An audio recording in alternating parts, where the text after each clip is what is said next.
Hi everyone. So మనం మీరు ఎంతమంది క్లాసెస్ చూడకపోతే బేసిక్గా మనం ఈ కోడ్ని గూగుల్ కొలాబ్లో రన్ చేస్తున్నాం. దీనికి మీ ల్యాప్టాప్లో హై ఎండ్ కాన్ఫిగరేషన్ అవసరం లేదు, ఏమీ అవసరం లేదు. జస్ట్ మీ దగ్గర లింక్ ఉంటే చాలు. ఈ లింక్ నేను ఇస్తాను, వచ్చిన తర్వాత మీరే రన్ చేసుకోవచ్చు. ఓకే, డేటా సైన్స్లో రెండు రకాల ప్రాబ్లమ్స్ ఉంటాయి. ఒక దాంట్లో మనం నెంబర్ని ప్రిడిక్ట్ చేస్తాం, ఇంకో దాంట్లో ఎస్సా నోవా పాసా ఫెయిలా, కిందకి వెళ్ళిద్దా పైకి వెళ్ళిద్దా బయటికి వెళ్ళిస్తాడా లేదా అనే ప్రాబ్లమ్స్ని ప్రిడిక్ట్ చేస్తూ ఉంటాం. ఆ నెంబర్ని ప్రిడిక్ట్ చేసే గేమ్ అంటే దాని రిగ్రెషన్ ప్రాబ్లం అంటాం. దాని తర్వాత కిందకి పైకి క్లాసిఫికేషన్ ప్రాబ్లమ్స్ అంటే గెలుస్తాడా లేదా, ఎస్ నో పాస్ ఫెయిల్, పైకి వెళ్ళిద్దా కిందకి వెళ్ళిద్దా, ఇవన్నిటిని క్లాసిఫికేషన్ ప్రాబ్లమ్స్ అంటాం. మనం కూడా సేమ్ ఇంతకుముందు ఫస్ట్ క్లాస్లో లీనియర్ రిగ్రెషన్ చూసాము, అక్కడ నెంబర్ని ప్రిడిక్ట్ చేసాము. దాని తర్వాత లాజిస్టిక్ రిగ్రెషన్ చూసాము, అక్కడ ఏం చూసామంటే స్టూడెంట్ నెంబర్ ఆఫ్ అవర్స్ చదివిన దాన్ని బట్టి పాస్ అవుతాడా ఫెయిల్ అని చూసాము. దాని తర్వాత డెసిషన్ ట్రీ అనే అల్గారిథంని మార్చి దాన్ని కూడా చూసాము. ఇప్పుడు ఈ లాజిస్టిక్ రిగ్రెషన్ కంటే డెసిషన్ ట్రీ పవర్ఫుల్ ఉంటుంది. డెసిషన్ ట్రీ కంటే ట్రీ అంటే ఒక చెట్టు, కొన్ని చెట్లు ఒకే దగ్గర కలిసి ఉంటే దాన్ని ఫారెస్ట్ అంటాం.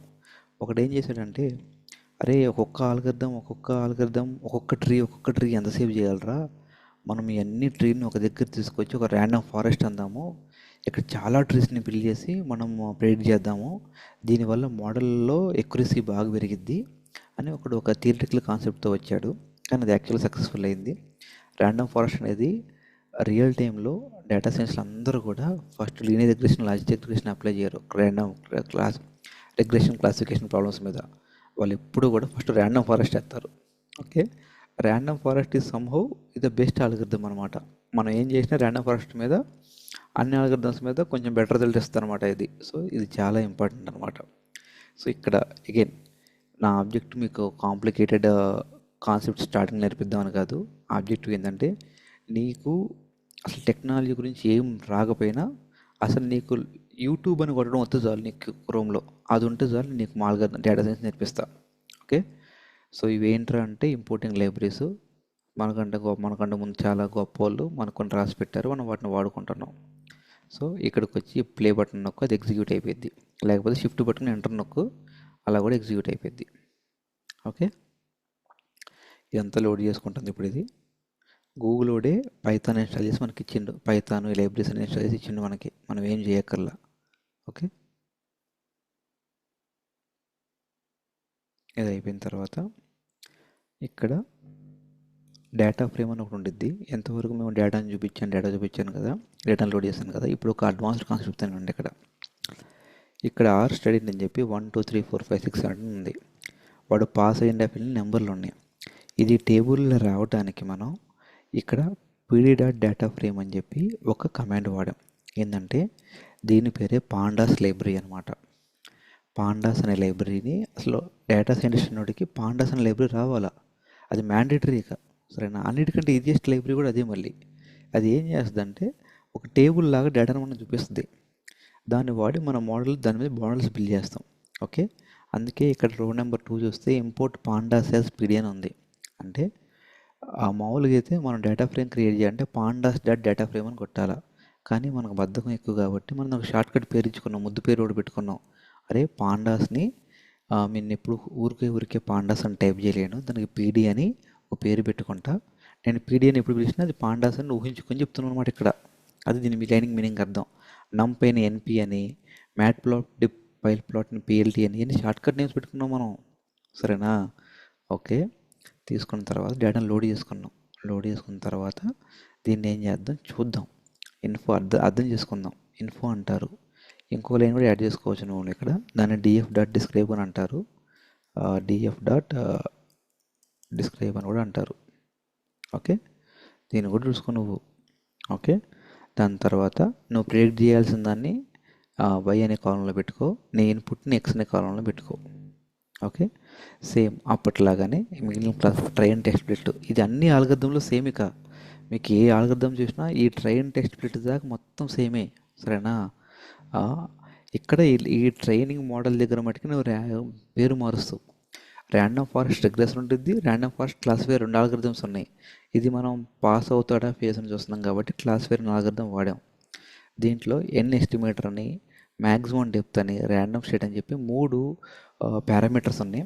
వీటిని హైపర్ పారామీటర్స్ అంటారు. వీటిని మార్చుకోవచ్చు.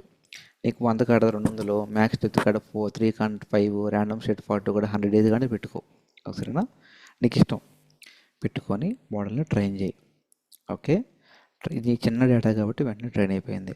ఆబ్వియస్లీ నీకు ఒక ట్రైనింగ్ ఎక్యురసీ, నీకు ఒక టెస్టింగ్ ఎక్యురసీ ఉంటాయి. ట్రైనింగ్ ఎక్యురసీ అంటే క్వశ్చన్ పేపర్ ముందే లీక్ చేసి అరే తమ్ముడు చెప్పరా అంటే వాడు చెప్పటం. టెస్టింగ్ ఎక్యురసీ అంటే ఏంటంటే వాడికి సబ్జెక్ట్ టెక్స్ట్ బుక్ ఇచ్చేసి క్వశ్చన్లో వాడికి తెలియకుండా సపరేట్ క్వశ్చన్ అడగటం. దాంట్లో ఎంత స్కోర్ అయితే 100%, దీంట్లో స్కోర్ 100% వచ్చింది.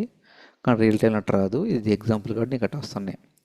ఎప్పుడైనా సరే క్లాసిఫికేషన్ ప్రాబ్లంకి అరే ఎంతవరకు పనిచేస్తుంది అంటే మన దగ్గర కొన్ని మెట్రిక్స్ ఉంటాయి, కొన్ని అవాల్యుయేషన్ మెట్రిక్స్ అంటారు దాన్ని ఇక్కడ కన్ఫ్యూజన్ మ్యాట్రిక్స్ అంటారు. దీంట్లో ఎక్యురసీ, ప్రిసిషన్, రీకాల్, ఎఫెన్స్ కూడా 4 పారామీటర్లు ఉంటాయి. ఆబ్వియస్లీ క్లయింట్ కార్డు మనం ఇచ్చిన వెంటనే వాడు ఊరుకోడు కదా, వాడు నెంబర్ ప్లే చేస్తూ ఉంటాడు. 6 పెడితే ఇక్కడ ఏమైంది, పాస్ అయిందా ఫెయిల్ అయిందా, ఇక్కడ 100 పెడితే ఏమైంది, వాడు పాస్ అవుతుందా ఫెయిల్, నెంబర్ ఆఫ్ అవర్స్ పెట్టి ఇక్కడ నీకు వస్తుంది అనమాట. దాని తర్వాత ఆర్ స్టడీడ్ ఫీచర్ ఇంపార్టెన్స్ ఒక చిన్న గ్రాఫ్ ఒకటి వేసుకున్నాడు. ఇది నాకు అర్థం కాల. బేసిక్గా ఒక సింగిల్ కాలం ఉంది కాబట్టి నీకు అర్థం కాల. ఆర్ స్టడీడ్ ఎక్కువ ఉంది కాబట్టి అది ఒకటే కాలం నీకు అర్థం కాదు, బట్ మల్టిపుల్ కాలమ్స్ ఉంటే ఇంకా అర్థమైంది నీకు. ఇది విజువలైజేషన్ చేస్తే మీకు ఇందాక చూస్తే మీకు ఒకటి ఇలాంటి సెట్ ఒకటే వచ్చింది. కానీ ఇప్పుడు మోర్ దాన్ 3 వచ్చాయి. ఎందుకంటే ఇక్కడ 3 డెసిషన్ ట్రీలు ఉన్నాయి కాబట్టి. ఇందాక సింగిల్ డెసిషన్ ట్రీ ఉంది కాబట్టి ఇలాంటిది ఒక్కటే వచ్చింది. ఇక్కడ 3 ఉన్నాయి కాబట్టి నీకు 3 డెసిషన్ ట్రీలు వచ్చాయి. Okay, advantage of random forest ఏంటంటే దీనికి అడ్వాంటేజ్ డెసిషన్ ట్రీ ఎందుకు వాడకూడదు, ర్యాండమ్ ఫారెస్ట్ ఎందుకు వాడాలి అనేది, అసలు ర్యాండమ్ ఫారెస్ట్ కూడా ఎందుకు వాడకూడదు కూడా ఉన్నాయి అనమాట. ఓకే, సో ఇలా మీరు బిల్డ్ చేస్తారు. ఈ క్లాస్లో మీరు కొత్తగా నేర్చుకున్నది ఏందిరా అబ్బాయి అంటే linear regression, logistic regression, decision tree తర్వాత ర్యాండమ్ ఫారెస్ట్ ఒక అడ్వాన్స్డ్ ఆల్గరిథం ఉంది. అది ఫస్ట్ పాయింట్. రెండో పాయింట్, డెసిషన్ ట్రీలో సింగిల్ మోడల్ వాడితే ర్యాండమ్ ఫారెస్ట్లో మల్టిపుల్ మోడల్స్ వాడతాం. ఓకేనా? సో ఇక్కడ ఏంటంటే ఒక మోడల్ తప్పు చేసినా ఇంకొక మోడల్ కరెక్ట్ చేస్తుంది అని చెప్పి దీని మీనింగ్ అనమాట. స్మాల్ వీక్ మోడల్స్ అన్నిటిని దగ్గర పెడితే స్ట్రాంగ్ మోడల్ అవుతుంది అనమాట. ఓకే, రెండు సేమ్ ఎప్పటిలాగే లైబ్రరీస్ని ఇంపోర్ట్ చేసుకున్నాం, డేటాను లోడ్ చేసిన డేటాని చూసుకున్నాం, ఇన్ఫో అని డిస్క్రైబ్ అనే కమాండ్లు వాడి దాని తర్వాత డేటాని స్ప్లిట్ చేసుకున్నాం, మోడల్ని అప్లై చేసుకున్నాం, ట్రైనింగ్ స్కోరు, టెస్టింగ్ స్కోర్ వేసుకుని ఎవాల్యుయేషన్ మెట్రిక్స్ తీసుకున్నాం.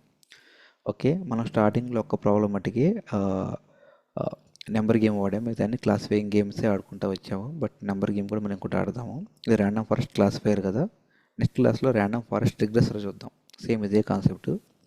స్లోగా నేర్చుకోండి, అంతే, ఆటోమేటిక్గా మీకు అర్థమైపోయింది.